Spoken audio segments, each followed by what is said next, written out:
and welcome back to my YouTube channel. Thank you so much for joining me today. So in today's video I thought I would give you some information on the different education systems, if you like, that are in Portugal, the different schooling options that are available to you if you're thinking of moving to Portugal with your family. So as a quick recap, I have 3 young children aged 8, 7 and 5, and at the end of this video I will let you know what schooling option we decided to go for and why. So currently I have been homeschooling my little ones in the loosest terms. We've been doing some online learning, some reading, we've been doing some exploring outside. We've been doing it bits and bobs here and there because settling into Portuguese life has not been easy. Finding somewhere to live and all those other things has meant that education hasn't been at the forefront, but it's still been happening. So as I mentioned, I'm going to give you some information about the different schooling options that are available in Portugal. I might as well start off with homeschooling because that's something I have been doing. I don't have much information on homeschooling, but the information I do have is that if you are thinking of homeschooling your children, which I didn't think was a massive thing in Portugal, and I was wrong, you can. I would suggest joining the Facebook groups for homeschooling and looking for one in the particular area that you're in.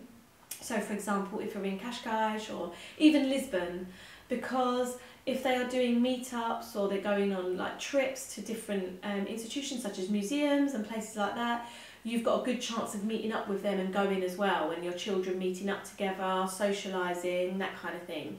So I definitely say join the Facebook groups. And when you've joined the Facebook groups, find out if there is a WhatsApp group that you could join. A lady kindly added me to a WhatsApp group for homeschooling, and I found it really helpful actually, because they would share on their different events that was happening in the area, different places they were going, inviting us to different places, meeting up and that kind of thing, which I think is really important and really lovely.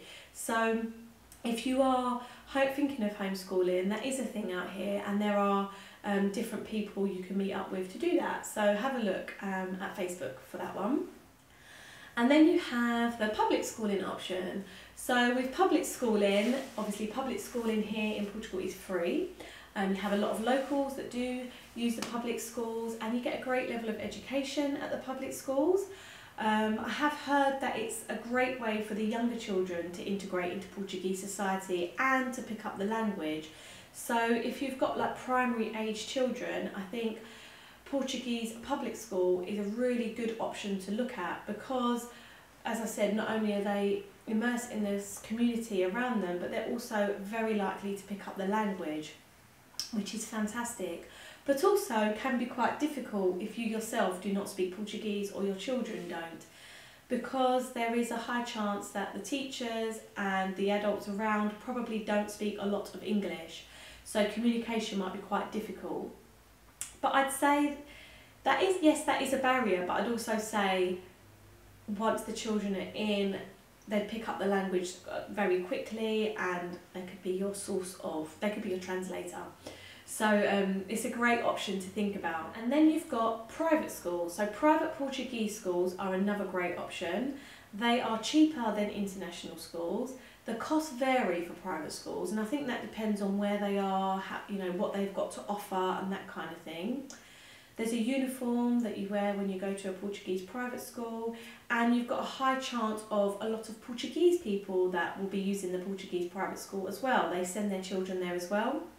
It's a popular option with them.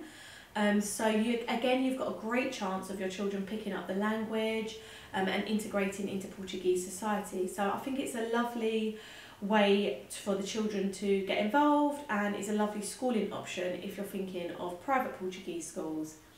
I did find when I was looking at private Portuguese schools, I found them quite hard to find. I was going on Google, I was having a look for Portuguese private schools, but international ones kept coming up. And it was really annoying because I just wanted a list of the private Portuguese schools and I just didn't manage to find it. I would say there's a lady on here called Meet Carolas, and she does YouTube videos on public and private schooling that you might find really useful, and I did use her YouTube video to kind of help me navigate and find my way around. So if you're wanting to do that, I'd say check out her page and have a look at what she's suggesting. And then another option is international schools. So international schools are the most expensive out of the three that I've just mentioned. They are more expensive than the Portuguese private, but then they've got a lot more to offer in terms of their grounds and in terms of the things that they do. And I think this is a great option for older children. So if you have teenage or secondary aged children, I think this is a great option, because landing in Portugal is a big deal for them as it is. You know, they've left all their friends and what they've known back in their country that they were born in or was in originally, and now they're somewhere new. So I think it's quite nice for them to be around other English speaking children and to feel more comfortable. I do think that is a great option for that age. There's normally a uniform, yes, that you have to wear, and a great level of education, but there is a lesser chance of your child learning Portuguese and becoming fully immersed in the Portuguese culture, because they are around less Portuguese children and they are around more English speaking children. So there's less chance they'll pick up the language, and so that's something to consider. What I would say with Portuguese private and Portuguese international schools is that they are very straightforward and easy to get into. There seems to be always, well, when I've looked, availability.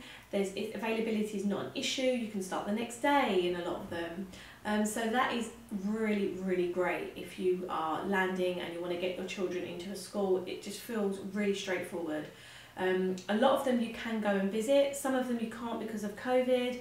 But a lot, I'd say if you have a look online and whittle down your few that you're interested in and then give them a call, find out if you can go and visit. 9 times out of 10 you can. You can go and have a look around, you can get a feel for the place, and other times if you can't go and visit, there are online tours as well. But normally what happens is you go and visit, you fill in the forms, and the next day your child could be starting. So it is a great option, but as I said, there's a cost to it.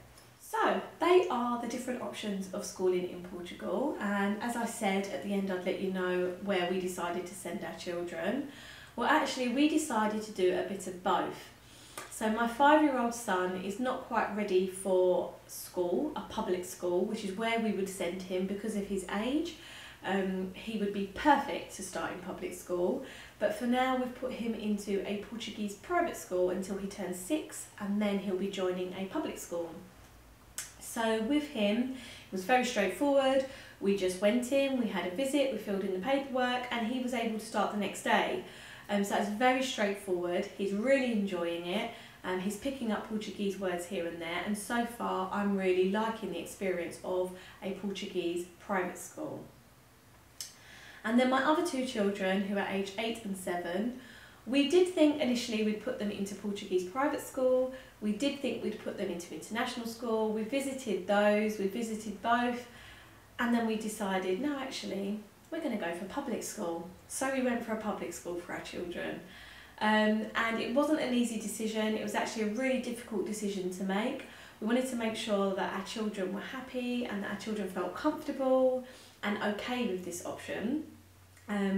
It was a really frustrating process of getting them into public school. I can see why international school again is appealing because it's so much easier. But we did it, and our children are now in a public school that speak very little English, but we are fully immersed, and so far, it's only been a few days, it's going well. The children are happy.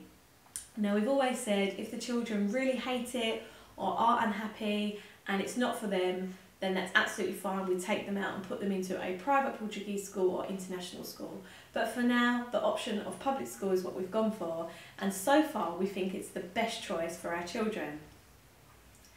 What I thought I'd do is, on another video, give you more information about the process of applying for a public school and how it works, and giving you information about how or what it's like when the kids started school in Portugal in a public school, so that you have a very open idea on what that's like, because it's not easy, and I want to be real with you. I did video some of their first day a little bit, so I'll give you some information on that on my video that's to come. So for now, I hope this video helped you if you're thinking of educating your child in Portugal and the different options there are. Please let me know in the comments if there's anything else I can help with, And also don't forget to like and subscribe.